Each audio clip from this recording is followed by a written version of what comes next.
প্রথম প্রসঙ্গই আমাদের man of the match Tanzim Hasan Shakib.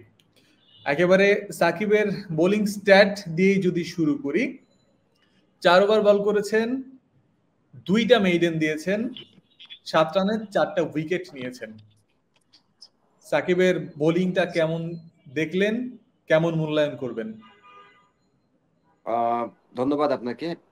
প্রথমত হচ্ছে দেখেন, আজকের যে খেলাটা হয়েছে আসলে নেপালের সাথে, এটা আমাদের সবার জন্য প্রেশার একটা ম্যাচ ছিল। আপনি জানেন যে আসলে এত অল্প রান করে আমরা ম্যাচটাকে ডিফেন্ড করতে পারবো, এটা আসলে সবাই একটু ডাউটই করেছিল। কারণ নেপাল কিন্তু এই টুর্নামেন্টে খারাপ খেলছে না, সাউথ আফ্রিকার সাথে খুব হেরেছে, খুবই হার্ড ব্রেকিং ভাবে। আমার কাছে ওরা ওরা ভালো ক্রিকেট খেলছে আর কি ওভারঅল। হ্যাঁ, তো আমার যেটা হ্যাঁ, হ্যাঁ, মনে হ্যাঁ। হয় যে আসলে আমরা আমরা আমাদের মতো খেলতে পারি নাই, বাংলাদেশ টিম ওয়াইজ হয়তো খেলতে পারে নাই ব্যাটিং এর দিক থেকে বলবো। আর অবভিয়াসলি বোলিং এর দিক থেকে যদি আমরা বোলিং এত ভালো না করতে পারতাম, তাহলে তো হয়তো বা ম্যাচটা আমরা জিততে পারতাম না, হাত থেকে বের হয়ে যেত, বা আমাদের অনেক কিছুই স্বপ্ন ভঙ্গ হয়ে যেত। তো এটা আমি অবশ্যই ক্রেডিট দিব আমাদের তানজিব সাকিবকে, যেহেতু আউটস্ট্যান্ডিং একটা স্পেল করেছে উনি। হয়তো বা ওনার স্পেলের কারণে আমাদের দল জিততে সক্ষম হয়েছে, এটা ডেফিনেটলি তাকে ক্রেডিট দিতে হয়। এবং ওভারঅল বাংলাদেশ টিমকে অবশ্যই অভিনন্দন। চলছে প্রেডিকশন গেম নগদ অ্যাপে। প্রেডিকশন করে জিতুন জিক্সার বাই টিভি, স্মার্টফোন সহ আরো অনেক পুরস্কার। সাকিবের বোলিং এর কথা যেটা বলছিলাম, আজকে তানজিম হাসান সাকিব 21টা ডট বল করেছে তার 24টা লিগ্যাল ডেলিভারির মধ্যে, যেটা টি-20 ওয়ার্ল্ড কাপে সর্বোচ্চ। তো তার বোলিং এর শুরুর দিকে পাওয়ার প্লেতে তিনি যে টানা বল করে যাচ্ছেন, উইকেট আদায় করছেন, একই সাথে এরকম মেইডেন নিচ্ছেন, ডট বল দিচ্ছেন, এই দিকটা কতটা ইমপ্রেসিভ ইমরুল ভাই?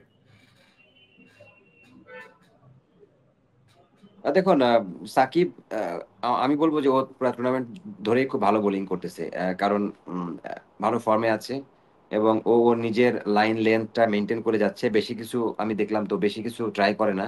ও নতুন বলটা আসে আর্লি মর্নিং এ, মানে এটা খুব ইম্পর্টেন্ট যে আপনি পাওয়ার প্লেতে বোলিং করা একটা কিন্তু বোলারের জন্য খুব ডিফিকাল্ট, চ্যালেঞ্জিং, এবং যে কাজটা কিন্তু সে খুব ভালোভাবে করে যাচ্ছে। একটা বা দুইটা চার ওর বলে বাউন্ডারি মারলেও কিন্তু পরবর্তীতে কামব্যাকটা খুব ভালো করতেছে, যেটা খুব ইম্পর্টেন্ট।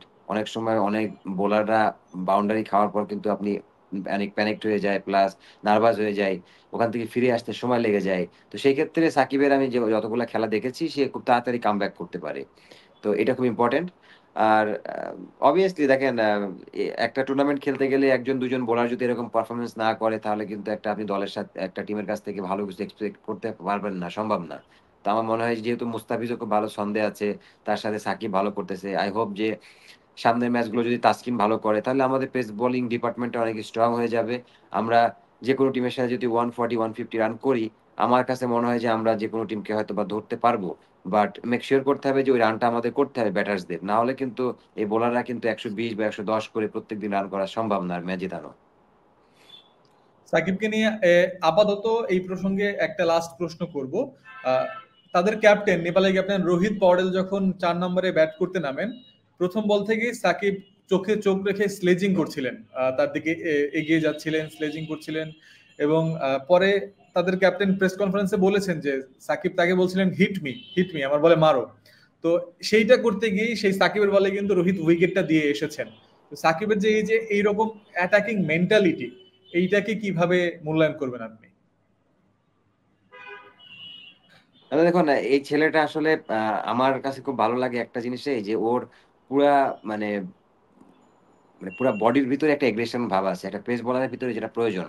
একটা একটা মানে খুবই কি বলে এগ্রেসিভ একটা আপনার এগ্রেশন থাকা উচিত। আমার মনে হয় যে সাকিবের ভিতরে ওই জিনিসটা আছে, এবং ওর বোলিং এর সাথে ওই এগ্রেশনটা হয়তো বা আমি পার্সোনালি খুব লাইক করি।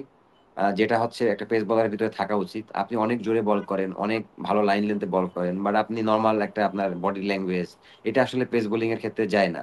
সো পেস বোলিং এর ক্ষেত্রে কিন্তু বডি ল্যাঙ্গুয়েজটার একটা আমার মানে স্কিল। তো সাকিবের ওই জিনিসটা আছে, এবং আমি আন্ডার 19 থেকে দেখেছি ওর এগেনস্টে আমি যখন খেলি, ও একটা চার খেলে ও কিভাবে নিজেকে কামব্যাক করতে হবে ওই জিনিসটা তার ভিতরে আছে। এবং ও মানে বলারের সাথে ব্যাটসম্যানের সাথে মাইন্ড গেম খেলে, স্লেজিং করে, ও চোখে চোখ দিয়ে কথা বলতে চায় যে কি মানে। এটা তো আমরা যারা ব্যাটসম্যান যারা ক্রিকেট খেলি তারা জিনিসটা বুঝি, ল্যাঙ্গুয়েজ গুলো। তো আমার মনে হয় যে এই ছেলেটার এই জিনিসটা আমার কাছে খুব ইমপ্রেস লেগেছে এবং ভালো লেগেছে, যেটা